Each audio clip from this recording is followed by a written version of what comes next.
Immortal X-Men sees the mutants of Krakoa confront Selene's giant Araco Gate kaiju monster she summoned after being denied a place on the Quiet Council. Xavier knows that this is beneath her, but the woman doesn't care, knowing that this is the consequences of his actions, wanting to leave him to reconsider his stance on her joining the council. Selene heads to London, meeting with her hooded cult as she wonders what to do to pass the time, ordering up a cup of Earl Grey, as well as an actual grey-haired Earl to drink from. Hope meanwhile leads the five into battle, telling the others to help other mutants to get to safety, as she tells her friends that she is now in a leadership position, so she has to be out in the field leading. She goes for her gun, finding that it's not there anymore, wondering why she doesn't wear it, thinking that she got soft. Storm meanwhile thinks that while the captains can handle this, some administration members should show some strength in this situation. Magneto agrees, glad he didn't leave in anger just yet. Aurora thinks he's better than that, and he wouldn't have left quietly anyway, and he would want people to remember him. Storm and Magneto battle the monster, sticking it with metal shards and rubble which Storm uses as a lightning rod, shocking the creature and exploding it in a gory mess. Emma quickly tells everyone that Destiny feels something in the futures, knowing that this is a mistake and they need to stop. Magneto tells Storm to hit the monster again as it begins reforming, but Dr. Nemesis contacts them, telling them that this is complicated for them since hurting the creature is damaging space in the area, and since it's made of gateways, it will destroy it, and along with it, everything else will blow up. The creature quickly gets up and continues its rampage as Hope moves people away from the area. Exodus joins her, knowing that he can't even protect all of these people. Hope knows that she can, revealing that she took some of Exodus's power the first time they met, apologizing for doing so since it means that she's a crappy messiah. Exodus doesn't believe she is, joining hands with Hope, who says that since she can mimic his powers, and his powers get stronger the more people believe in him, their powers should be incredible now since people believe in her. The creature continues to attack as Exodus and Hope link powers and unleash their energy onto it. Mr. Sinister watches on nearby, knowing that he guesses that he must save the day now, opening his gene closet to grab a vial, wanting to remind the people exactly what Sinister can be. Sinister confronts the monster, injecting himself with a vial and hulking out into a large giant kaiju himself, blasting the monster with his forehead beam as he wrestles it to the ground, telling the intervening Xavier that he injected himself with an early Chimera prototype, mixing various mutant genes together. Xavier hopes that he isn't going to cause a disaster worse than the current one, but Sinister assures Charles he won't, since in about 6 seconds he'll need to rescue himself, since the monster will dissolve in an explosive manner. An explosion does indeed engulf Sinister and the monster, and in the aftermath, Sinister finds himself impressed with the creature's regeneration rate, soon picked up from the ocean by Nightcrawler and returned to solid ground. He wonders if this is a hero moment for him and where is his cheering crowd, but Kurt knows he's no hero. Sinister gets it, thanking Kurt for the rescue as an emergency council meeting is called. The Quiet Council assemble inside their own minds, with Xavier apologizing for doing so, but Emma knows that he thinks he's the only one in charge and that's why he did it. Destiny meanwhile wants to talk with Hope, telling her that Selene will soon step by a window in London and then be killed. Hope knows what she means and that she sees probable futures, not certain ones, wondering what the chances of this happening are. Destiny knows it's higher after this conversation.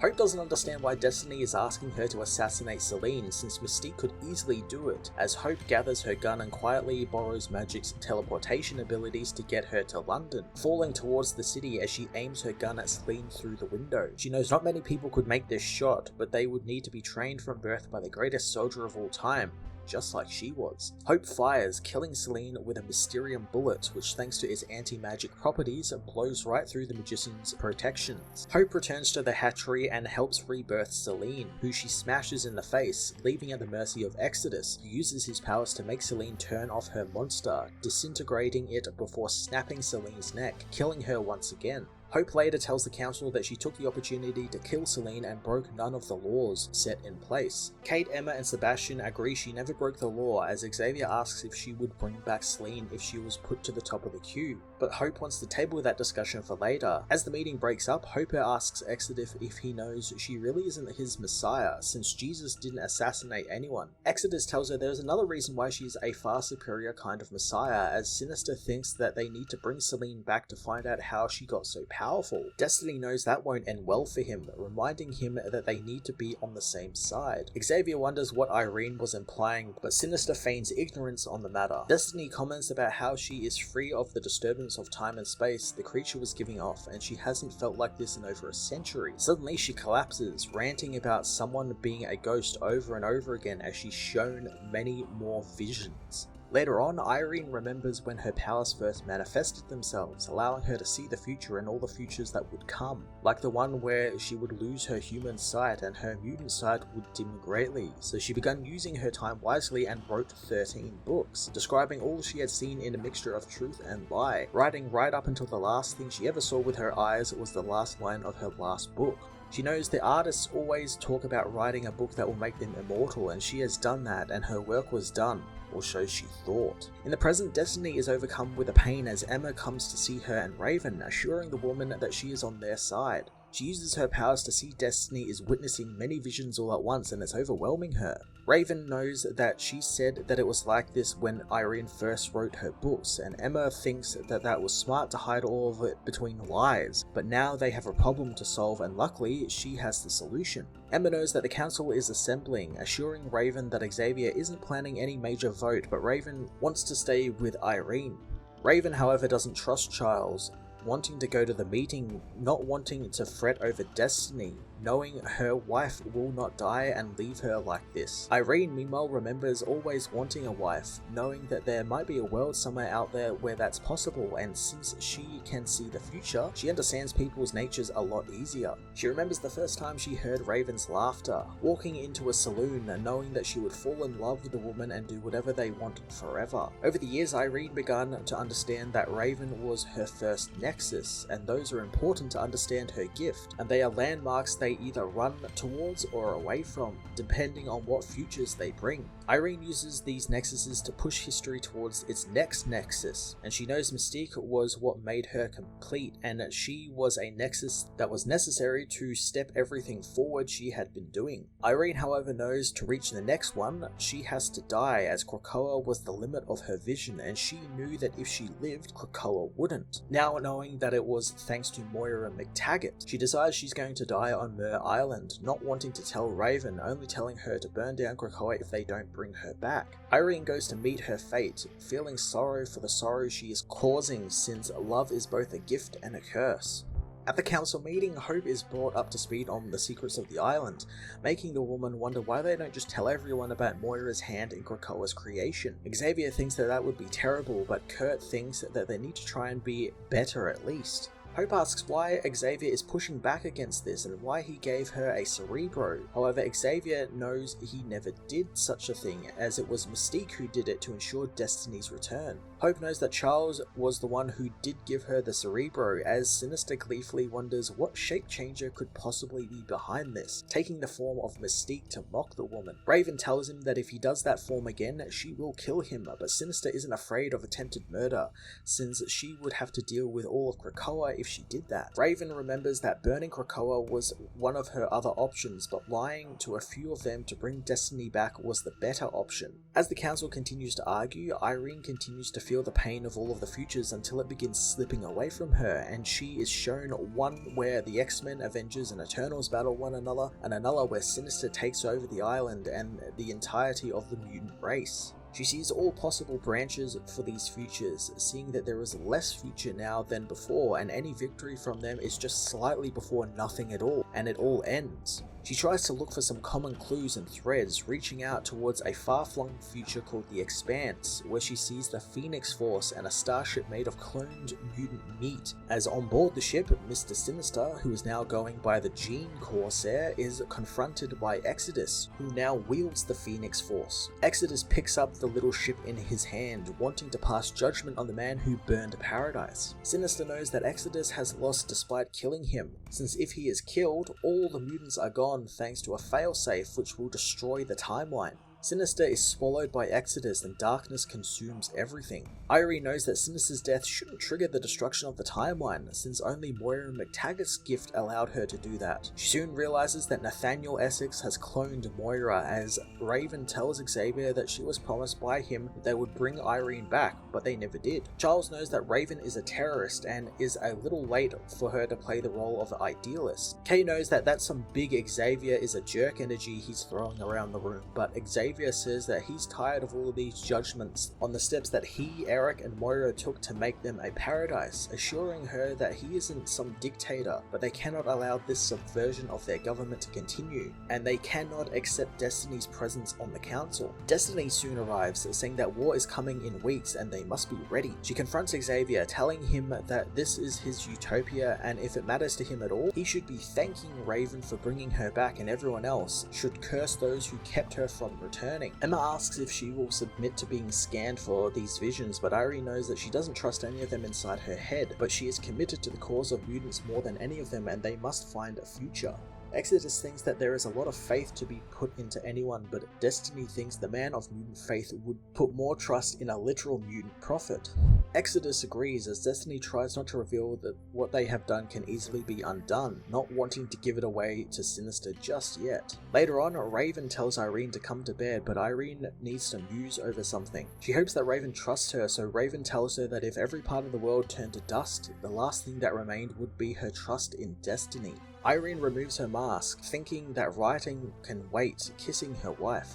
Later that night, Irene tells Raven that when she has done her book, Raven is not to read it until she has to, and she'll know when the time is right. Destiny gets to work writing a testament in denial of her visions, knowing that this is a book for Raven, and it's a book she doesn't read since all the futures she saw. Irene never saw Raven in any of them, meaning Mystique dies very soon, so there is no future for her that counts.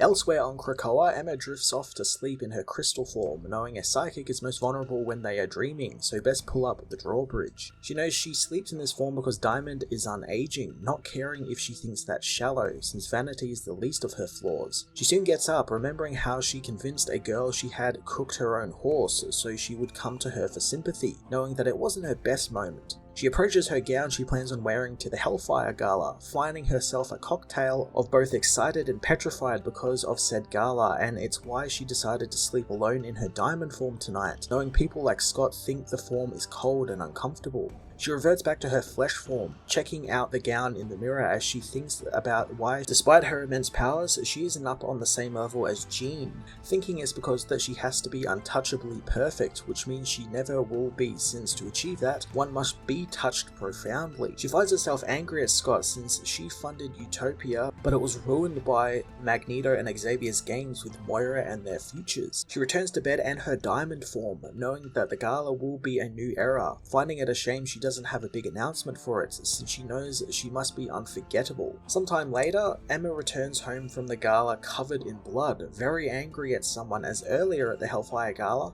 Ambassador Ming Yu wants a word with Emma about immortality, since she offered the world a pill that grants 5 more years of life, while the mutants get immortality. Emma doesn't want to talk about this since she's busy with other things, but the ambassador thinks that it will burn out of control because the mutants have something that everyone else wants. Emma tells him it's a gift they cannot share and it's not duplicable technology. Mingyu wants more information, but Emma knows that 60 million mutants are still dead, and while it's horrible humans are dying, millions of mutants are still dead, killed by sentinels humans made. Emma leaves the party, telling the ambassador that she is sorry for their children dying, but she has to look after her own children first. Mingyu understands, but still demands access to the leaders of their countries as well as industry leaders. He thinks that this is just another deal Krakoa can make to secure its future like the ones it did in the past. Emma decides to ask the council, as suddenly she is covered in a bucket of blood thrown by a woman whose husband died in a boating accident the week before. Emma knows that she is angry, but she can never understand how Charles willingly lets these people in with all of their pain. Emma thinks that the ambassador is right, that this has to go away, but but now there is an upside since Scott has brought her a present when he told her something that can hurt the worst of men, and at least, no matter what, she isn't as bad as Mr. Sinister. The next day, Sinister tells the council that this could be an opportunity for them and they could give the immortality to the world leaders and install a kill switch in them. He knows Mystique objects since he would put her out of a job, as Charles tells him to stop, since he is now getting news of a man who injected himself with a mutant growth hormone and then killed himself, thinking that if he died a mutant, he would come back. Exodus doesn't want to be blamed for the stupidity of humans, but Kurt thinks they need to show sympathy though and hold on to their empathy and humanity, but that only makes Mystique question if Kurt should be on the Mutant Council or not. Shaw knows that this is terrible PR and they need to focus on the financial side of things. Emma stops him since there is something else they should discuss, showing a signature hologram of Cyclops and telling the council that she has some of Scott's memories, getting the others to confirm that they are indeed Scott's memories before showing them him battling Dr. Stasis, and it being revealed that Stasis is actually a Sinister clone who is working for Orchis and claims to be the real Nathaniel Essex. Sinister doesn't understand, uncharacteristically speechless at the revelation, but Emma knows that it's an act as he unleashes a blindstone, teleporting away. Kurt can't believe that Sinister turned his power into a stink bomb as Exodus quickly finds the mutant, as Sinister swallows more multiple man pills, multiplying himself to try and escape the pursuing Quiet Council as the real Sinister goes to leave through a gate, but Destiny awaits him, telling him not to be a coward.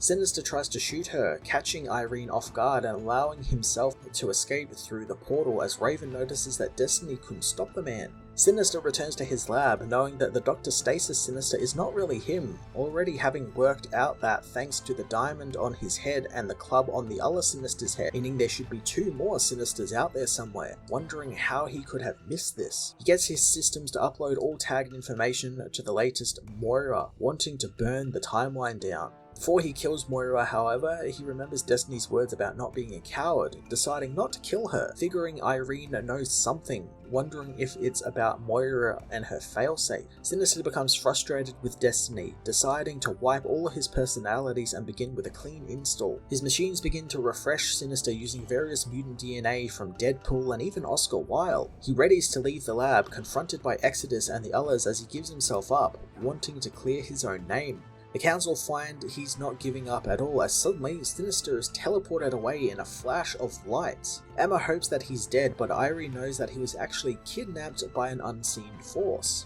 Emma later gets ready for bed, knowing that Destiny has been talking about war and how Sinister's kidnapping could be part of it, but the woman is staying very vague for now, most likely hedging her bets. Emma transforms into her diamond form, knowing Destiny does indeed believe in Krakoa, and thanks to that, it's made her remember something so profoundly sad. She is still sleeping in her diamond form, and she is acting like she isn't going to get old. She knows the problem with telepathy is that you can make everyone else believe whatever you want, except yourself.